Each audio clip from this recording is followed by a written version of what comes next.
Hello everyone, welcome back. जैसे कि हमने लास्ट एपिसोड में देखा था कि सेरी का बर्थडे होता है और कैप्टन री उसे सरप्राइज़ देता है। पर सेरी काफ़ी ज़्यादा रोने लगती है और बाहर चली जाती है क्योंकि उसे पता था कि चॉल को पकड़ने के बाद कैप्टन री वहाँ से चला जाएगा हमेशा के लिए और वो अकेली रह जाएगी यहाँ पर साउथ कोरिया में। लेकिन कैप्टन री उसके पीछे जाता है और उसे हौसला देता है और कहता है कि मैं यही सोच के खुश रहूँगा कि मैं जिससे प्यार करता हूँ वो हमेशा खुश है और ज़िंदा है, चाहे हम दोनों अलग क्यों ना हो। सेरी फिर कैप्टन डी को कहते हैं कि तुम यहाँ से जा सकते हो, यहाँ पर मेरे पास काफ़ी ज़्यादा पावर है और मनी है और मैं चियोल से बच सकती हूँ, पर तुम्हारी जान को यहाँ पे खतरा है और इसलिए अच्छा यही होगा कि तुम यहाँ से वापस नॉर्थ कोरिया जल्दी से चले जाओ। कैप्टन डी और सेरी फिर अंदर आ जाते हैं और बाकी लोगों के साथ बर्थडे सेलिब्रेट करते हैं।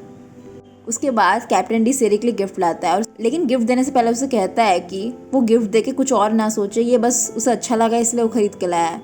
और हम देख पाते हैं कि उसके लिए कपल रिंग्स लाया था, एक सेरी के लिए और एक अपने लिए, और ये देख के सेरी काफ़ी ज़्यादा खुश हो जाती है। और जैसा कि हमने लास्ट एपिसोड में देखा था कि सियोदान शराब पी के सॉन्गजुन के बेड पे ही सो गई थी और उसे ढूंढते ढूंढते उसकी माँ भी वहाँ पहुँच जाती है। और जब वहाँ पे पहुँचती है तो देखती है कि मोहल्ले की औरतें भी वहाँ थी और कहती हैं कि जो अपार्टमेंट उन्होंने सियोदान और कैप्टन री के लिए ख़रीदा था शादी के बाद रहने के लिए, वहाँ पे कोई और रह रहा है। और बात को दबाने के लिए सियोदान की माँ उसे कहती है कि वो उसका कज़न है। तो मोहल्ले की औरतों को कहती है कि वो इस चीज़ के बारे में किसी को भी ना बताए।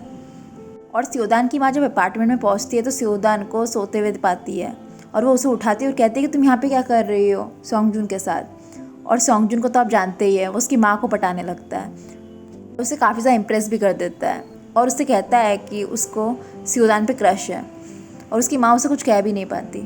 फिर हमें कैप्टन री को दिखाया जाता है जो कि चियोल को ढूंढने के पीछे लगा हुआ है और सेरी की भाभी को तो शक हो ही गया था कि सेरी के साथ कोई और आदमी रह रहा है और वो इसकी जांच पड़ताल कर रही होती है। सेरी फिर अपना कार्ड कैप्टन री के साथी को दे देती है और कहती है कि वो जी भर के शॉपिंग कर सकता है, उसके कार्ड में कोई भी लिमिट नहीं है। फिर हमें सेरी की कंपनी में दिखाया जाता है कि सेरी की भाभी अभी भी सेरी को हटाने की कोशिश में लगी है, लेकिन उसकी माँ आके उसे कहती है कि मुझे पता है कि तुमने और मेरे बेटे ने सेरी को नॉर्थ कोरिया में रोकने की कोशिश की थी और मैं तुम लोगों से इस चीज़ के बारे में बात करना चाहती हूँ, इसलिए वो उसे घर में बुलाती है।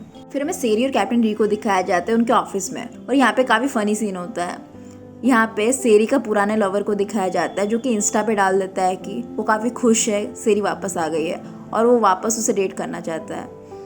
ये सुन के तो सेरी काफ़ी ज़्यादा घबरा जाती है और कहती है कि मेरे लिए नहीं है और सबको वहाँ से जाने को कह देती है। और फिर हमें दिखाया जाता है कैप्टन री जलन के मारे आग बबूला हो गया था और कहता है कि तुमने कितने सारे लोगों को डेट किया है। इस पर सेरी कहती है कि इसमें मेरी थोड़ी ना गलती है, इसमें तुम्हारी गलती है कि तुम पहले मेरी ज़िंदगी में नहीं आए और मैं सिर्फ तुम्हें ही पसंद करती हूँ। इसके बाद दोनों कहीं घूमने जाते हैं और वहाँ पे सेरी को रियलाइज़ होता है कि कैप्टन री से पहले भी मिल चुकी है जब वो ब्रिज से कूदने वाली थी और तब कैप्टन री ने आके उसकी जान बचाई थी, जैसे कि मैंने पहले बताया था स्विट्ज़रलैंड में। और सेरी सोचने लगती है कि कैप्टन री से मिलना उसकी किस्मत थी।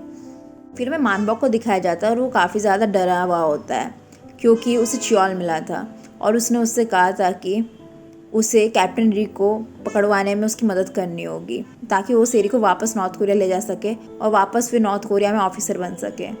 अगर उसने ऐसा कुछ नहीं किया तो उसके बेटे को मरवा देगा।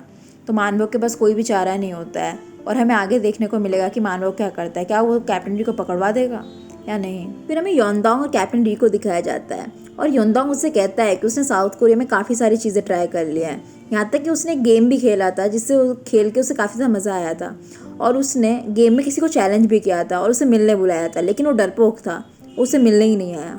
तो कैप्टन री उससे पूछता है कि तुम्हारे गेम में नाम क्या था और योनडोंग उसे अपना नाम बता देता है और फिर कैप्टन री को पता चल जाता है कि जिसके साथ वो गेम खेल रहा था वो और कोई नहीं बल्कि योनडोंग था और फिर वो गुस्से में आके वहाँ से चला जाता है। लेकिन योनडोंग को पता नहीं चलता है कि जिसके बारे में वो बात कर रहा है वो कैप्टन री ही था। और लेकिन जब कैप्टन री बाहर आता है तो देखता है कि मानबॉक रो रहा है, जिससे कैप्टन री कहता है कि सब कुछ ठीक हो जाएगा, तुम जल्दी अपनी फैमिली को मिलोगे।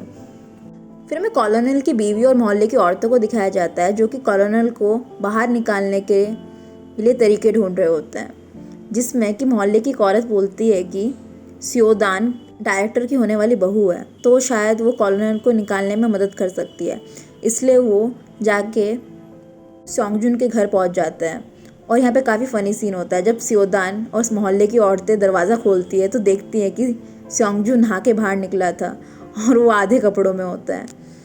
फिर कॉलोनल की बीवी स्योदान को कहती है कि वो कॉलोनल को बाहर निकलवाने के लिए डायरेक्टर से बात करें, जिस पे स्योदान मना कर देती है। पर सॉन्गजुन कहता है कि तुम चिंता मत करो, मैं स्योदान को मना लूँगा। और वहाँ पे मोहल्ले की एक औरत सॉन्गजुन को देख के कहती है कि मैंने तुम्हें कैप्टन री के घर पे देखा था, तुम वहाँ क्या कर रहे थे।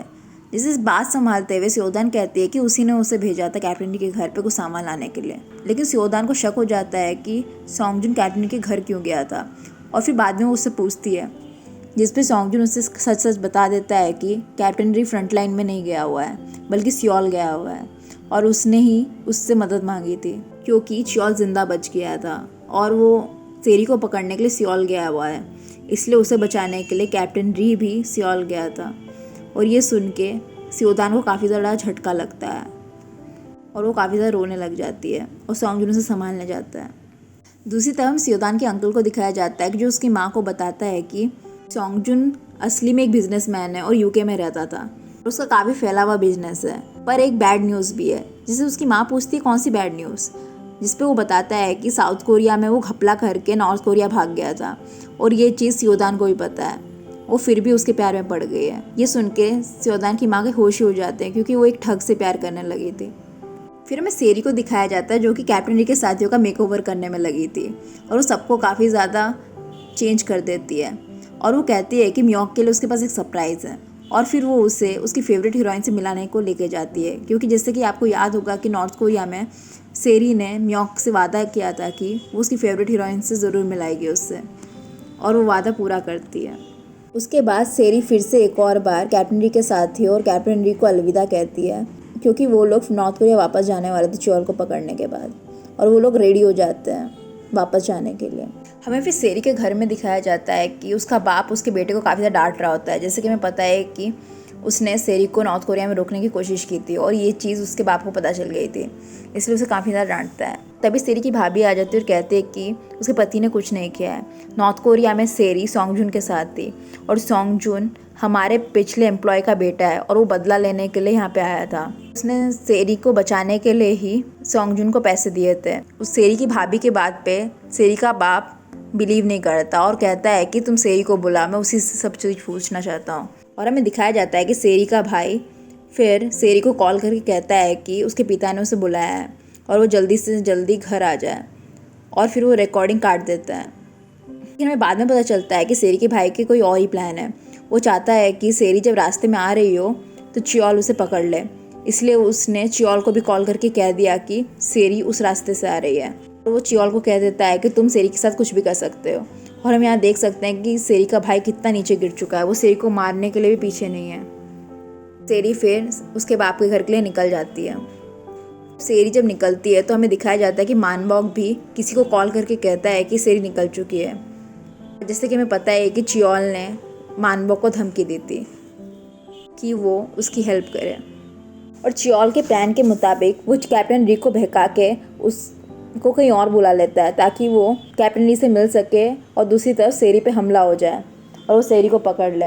और होता भी ऐसा ही है, कैप्टन री चियोल से मिलने जाता है और दूसरी तरफ सेरी को रास्ते में गुंडे रोक लेते हैं। और हमें यहाँ पे लगता है कि शायद सेरी को पकड़ लिया गया है और कैप्टन री भी वहाँ पे चियोल के हाथों मरने वाला है, पर ऐसा होता नहीं है क्योंकि ये सब कैप्टन री का ही प्लान होता है।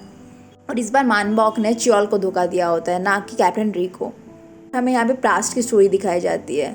जब कैप्टन री रूम से बाहर आता है और मानबॉक को रोते हुए देखता है, तब मानबॉक ने उसे सारी सच्चाई बता दी थी कि चियोल ने उसे उसकी मदद करने को कहा है, वरना वो उसके बेटे को मार डालेगा। लेकिन इस बार वो चियोल से नहीं डरेगा और कैप्टन री की मदद करेगा।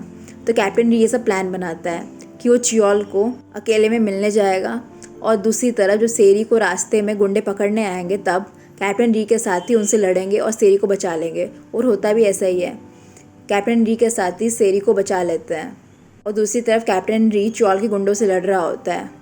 और तब कैप्टन री की मदद करने के लिए कैप्टन री के साथी और सेरी के कुछ किराए के गुंडे भी आ जाते हैं और वो कैप्टन री की मदद करते हैं। और जब ये लड़ाई चली रही होती है तभी वहाँ से चियोल भाग जाता है और कैप्टन री उसके पीछे पीछे जाता है। लेकिन चियोल एक जगह छुप जाता है और कैप्टन री को मारने वाला होता है गोली से, पर सेरी इस चीज़ को देख लेती है और वो कार को लाके उसके सामने खड़ा कर देती है, जिसकी वजह से गोली जाके सेरी को लग जाती है। और फिर कैप्टन री भी च्योल पे गोली चला देता है, लेकिन च्योल वहाँ से भागने में कामयाब हो जाता है। उसके बाद जब कैप्टन री जाता है सेरी के पास तो देखता है कि सेरी बेहोश हो चुकी है और उसे गोली लगी है, और ये देख के उसे समझ ही नहीं आता कि वो करे क्या। वो पूरी तरीके से टूट जाता है और फिर कैप्टन री के साथी भी वहाँ पहुँचते हैं और सेरी को इस हालत में देख के उन्हें समझ में ही नहीं आ रहा होता कि क्या करें। और यहीं पर एपिसोड 13 का एंड हो जाता है। तो नेक्स्ट एपिसोड में हम देखेंगे कि क्या सेरी ज़िंदा बच पाएगी या फिर नहीं, और क्या च्योल पकड़ा जाएगा। इसके लिए आप वेट कीजिए मेरे नेक्स्ट वीडियो का। तब तक के लिए सिया।